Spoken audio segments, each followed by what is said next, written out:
Aquí todo va de mal en peor.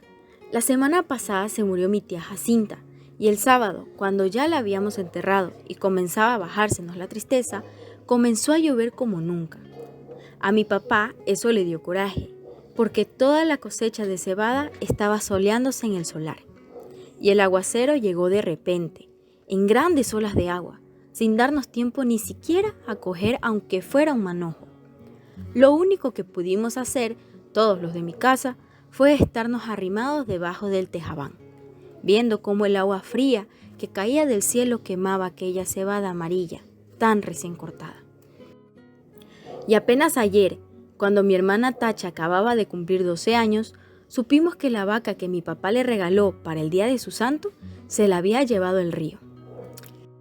El río comenzó a crecer como hace 3 noches, a eso de la madrugada. Yo estaba muy dormido y, sin embargo, el estruendo que traía el río al arrastrarse me hizo despertar enseguida y pegar el brinco de la cama con mi cobija en la mano, como si hubiera creído que estaba derrumbando el techo de mi casa. Pero después me volví a dormir, porque reconocí el sonido del río, y porque ese sonido se fue haciendo igual hasta traerme otra vez al sueño. Cuando me levanté, la mañana estaba llena de nublazones, y parecía que había seguido lloviendo sin parar. Se notaba que el ruido del río era más fuerte, y se oía más cerca. Se olía, como se huele una quemazón, el olor a podrido del agua revuelta. A la hora en que me fui a asomar, el río ya había perdido sus orillas, iba subiendo poco a poco por la calle real y estaba metiéndose a toda prisa en la casa de esa mujer que le dicen la tambora. El chapaleo del agua se oía al entrar por el corral y al salir en grandes chorros por la puerta. La tambora iba y venía, caminando por lo que era un pedazo de río, echando a la calle sus gallinas para que se fueran a esconder a algún lugar donde no les llegara la corriente.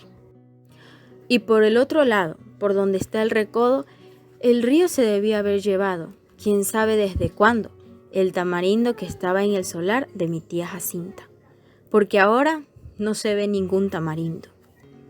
Era el único que había en el pueblo, y por eso nomás la gente se da cuenta de que la corriente, esta que vemos, es la más grande de todas las que han bajado del río en muchos años. Mi hermana y yo volvimos a ir por la tarde a mirar aquel amontonadero de agua, que cada vez se hace más espesa y oscura, y que pasa ya por encima de donde debe estar el puente. Allí nos estuvimos horas y horas, sin cansarnos, viendo la cosa aquella. Después nos subimos por la barranca, porque queríamos oír bien lo que la gente decía, pues abajo, junto al río, hay un gran ruidazal, y solo se ven las bocas de muchos que se abren y cierran, como que quieren decir algo, pero no se oye nada. Por eso nos subimos por la barranca, donde también había gente mirando el río y contando los perjuicios que había hecho. Allí fue donde supimos que el río se había llevado a la serpentina, la vaca esa que era de mi hermana Tacha, porque mi papá se la regaló para el día de su cumpleaños y que tenía una oreja blanca y otra colorada y unos muy bonitos ojos. No acabo de saber por qué se le ocurriría a la serpentina pasar por el río este, cuando sabía que no era el mismo río que ella conocía de a diario. La serpentina nunca fue tan atarantada. Lo más seguro es que ha de haber venido dormida para dejarse matar así nomás por nomás. A mí muchas veces me tocó despertarla cuando le abría la puerta del corral, porque si no, de su cuenta, allí se hubiera estado todo el día, con los ojos cerrados, bien quieta y suspirando, como se oyen las vacas cuando duermen. Y aquí ha de haber sucedido eso de que se durmió. Tal vez se le ocurrió despertar al sentirse que el agua pesada le golpeaba las costillas. Tal vez entonces se asustó y trató de regresar, pero al volverse se encontró entreverada y acalambrada entre aquella agua negra y dura como tierra corrediza. Tal vez bramó pidiendo que le ayudaran, bramó como solo Dios sabe cómo. Yo le pregunté a un señor qué vio cuando la arrastraba el río, si no había visto también el becerrito ese que andaba con ella. Pero el hombre dijo que no sabía si lo había visto o no. Solo dijo que la vaca manchada pasó patas arriba muy cerquita de donde él estaba, y que allí dio una voltereta y luego no volvió a ver ni los cuernos, ni las patas, ni ninguna señal de la vaca. Por el río rondaban muchos árboles, con todo y raíces, y él estaba muy ocupado en sacar leña, de modo que no podía fijarse si eran animales o troncos lo que arrastraba. No más por eso no sabemos si el becerro está vivo, o si se fue detrás de su madre de río abajo. Si así fue, que Dios lo ampare a los dos. La apuración que tienen en mi casa es lo que puede suceder el día de mañana, ahora que mi hermana Tacha se quedó sin nada, porque mi papá con muchos trabajos había conseguido la serpentina, desde que era una vaquita, para dársela a mi hermana, con el fin de que ella tuviera un capitalito y no se fuera de piruja como lo hicieron mis otras hermanas, las más grandes. Según mi papá, ellas se habían echado a perder porque éramos muy pobres en mi casa y ellas eran muy retobadas. Desde chiquillas ya eran rezongonas y tan luego que crecieron les dio por andar con hombres de lo peor, que les enseñaron cosas malas. Ellas aprendieron pronto y entendían muy bien los chiflidos cuando las llamaban a altas horas de la noche. Después salían, hasta de día, iban a cada rato por agua al río y a veces, cuando uno menos se lo esperaba, allí estaban, en el corral, revolcándose en el suelo, todas encueradas y cada una con un hombre trepado encima. Entonces mi papá las corrió a las dos. Primero les aguantó todo lo que pudo, pero más tarde ya no pudo aguantarlas más y les dio carrera para la calle. Ellas se fueron para Yutla, o no sé para dónde, pero andan de pirujas. Por eso le entra la mortificación a mi papá, ahora por la Tacha, que no quiera vaya a resultar como sus otras dos hermanas, al sentir que se quedó muy pobre viendo la falta de su vaca, viendo que ya no va a tener con qué entretenerse mientras le da por crecer y pueda casarse con un hombre bueno que la pueda querer para siempre.